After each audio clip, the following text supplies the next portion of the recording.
What's up, everyone? It's Pete with the Peter Cove podcast. Is that still a thing? I guess so. I was just looking, it's been like 7 months since I've done any sort of recording, either video or audio, and I was just out reading by the pool, hence looking like I just got in from the pool, and I just realized that I wanted to record something. It's been a while since I've been able to record anything, and I was kind of reflecting back on why that was. I guess 7 months ago was like August, September, which is really crazy to think, and kind of what was going on at that period of time, training for the Chicago Marathon, just kind of working and in the grind there with the house. We're dealing with some tenant issues. Still had the Airbnb in our house. We were fighting the city on that. Our city had sent us a cease and desist to be able to operate an Airbnb out of our home. So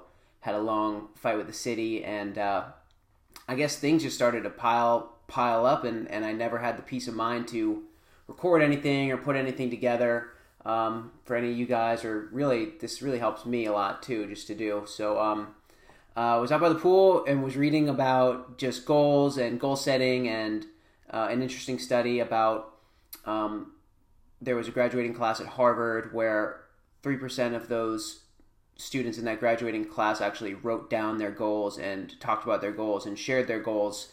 And that 3% went on to be more successful in terms of, I guess, net worth than the other 97% of the people in that graduating class from Harvard, which is pretty substantial when you think about it, how important it is to do goal setting and to follow through on your goals and to have a clear direction of where you want your life to be going. And that's kind of what I set out to do with the podcast, was try to relate to, my peers and, people that are coming after us that are in college now or in high school now, just the importance of having, it doesn't need to be a clear path, but just a general idea of where you want to go and how you want to get there and what you want your life to look like and be like eventually one day. And I started writing down goals. My mom had us write down goals like New Year's Day every year. We had to write down. She made us write down 3 things that were good about the prior year, 3 things that were not so good about the prior year, and 3 things that we were looking to change going into the new year. And like every year, I've always written down goals since then. They've been really helpful. It's really cool to look back at some of those goals and see which ones were achieved and which ones weren't. I look back at like Lee and I were looking back at goals. We didn't really do them this year. Had a lot going on with moving into a new house and closing on a house. And man, I don't even know, to be honest. There was a lot going on at the end of the year there. Closing business. Obviously, I work in sales, and at the end of the year, it's kind of like a mad rush for getting business and making sure you hit your numbers. We were closing on a house. We were closing on signing 2 new tenants. We had our first house that we purchased, our first rental, is completely demolished by flooding that happened in the bathroom. And so we've been dealing with the insurance company and contractors and the mortgage company, because to get your insurance money, the insurance company sends your money to the mortgage company. I don't even want to talk about it. So that's why I didn't really get to write much down at the end of this year. Just so much going on. But I've kind of had a picture in my head what I wanted to accomplish in 2019, what some of my goals were, reflecting on what was able to be done in 2018. And I think what I was starting to say about that study is that it's just so important to write down your goals, to have goals, and to write down your goals, and how much I've seen my life change in a positive way by clearly doing my best to clearly define what I want, when I want it, and how I'm going to go about getting it for myself and for the people that I care about, and just for the future, which is something that really actually excites me and gets me juiced and gets me going. So what I want to talk about for 2019, it's February 23rd. In the new house, probably haven't seen this background behind me. This is the office. This is my new office. And we really are liking the new house. we're excited to be here. It's a much shorter drive for Leah, which is great because she has like a 5-minute commute compared to an hour commute that she used to have here in Orlando. But so we're really happy here, and talking about goals for this year, not doing any sort of running, and I'm really happy about that from the sense of the training is just such a grind. It's such a huge mental and physical weight to train for a marathon. I did the Chicago Marathon in 2017 and 2018, and just the time commitment it takes, the energy commitment it takes physically and mentally is really tough. So I did it the last 2 years. I'm very proud of that. It was totally worth it. I wouldn't take it back for anything, but I'm really excited to not have that on me this year. Physically, mentally, time-wise, I'm just really stoked that that's not going to be a part of my life this year. Still running, still really enjoying it on the day-to-day. Try to get out there at least 3 days a week to do at least 2 to 4 miles, but nothing serious. And so really excited that's not on the docket this year. It's going to free up a lot of time and energy for me. So really kind of what I do want to focus on this year is been reading a lot and listening to a lot of different podcasts about wealth creation and about being very conscious of what you want your life to look like and be like and feel like. And I've been listening to a lot of a podcast called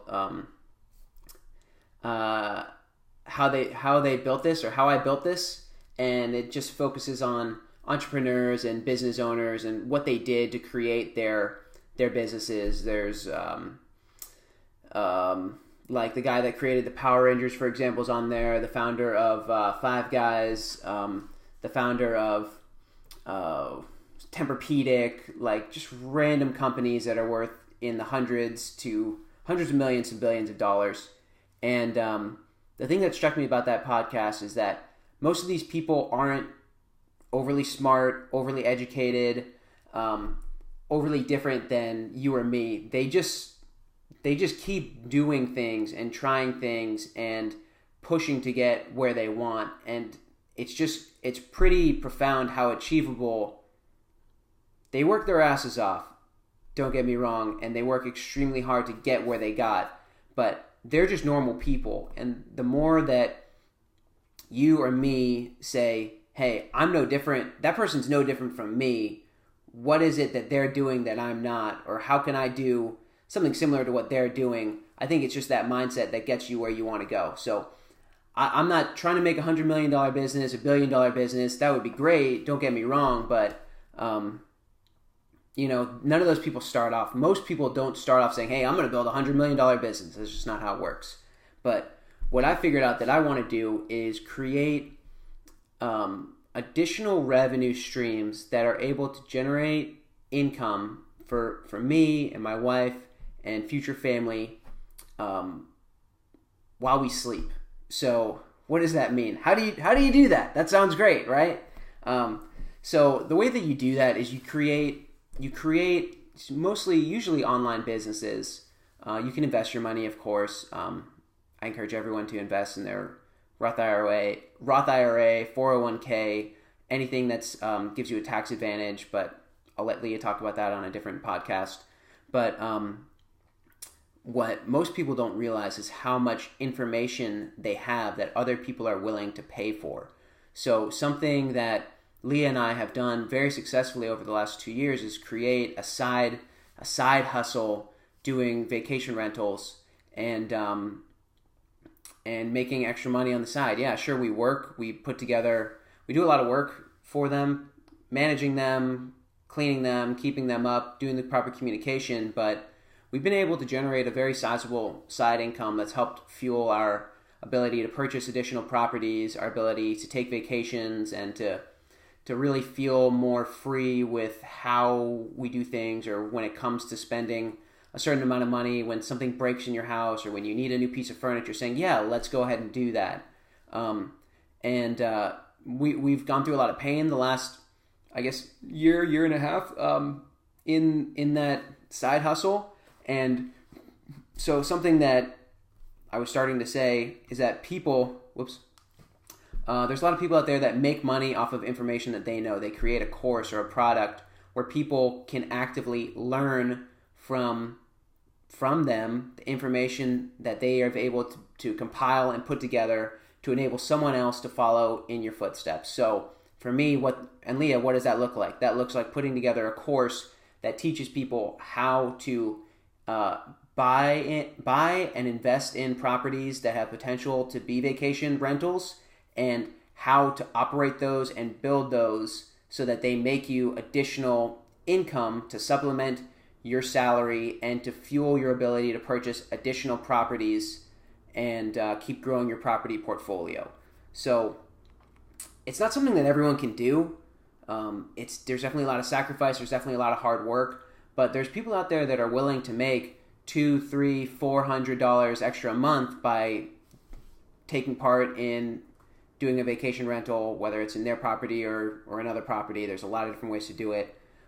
There's people that are going to want to make, like what we were doing, anywhere from $2,000 a month when we had one in our old house, or upwards of, I think we were close to, I think we averaged something like $5,500 at one house and $2,000 at the other. So for a while there, we were doing like $7,500 a month in vacation rentals. Now that's not all going in our pocket. That goes to paying the mortgage for both properties. It goes to paying power, electric, internet, anything that needs to be fixed.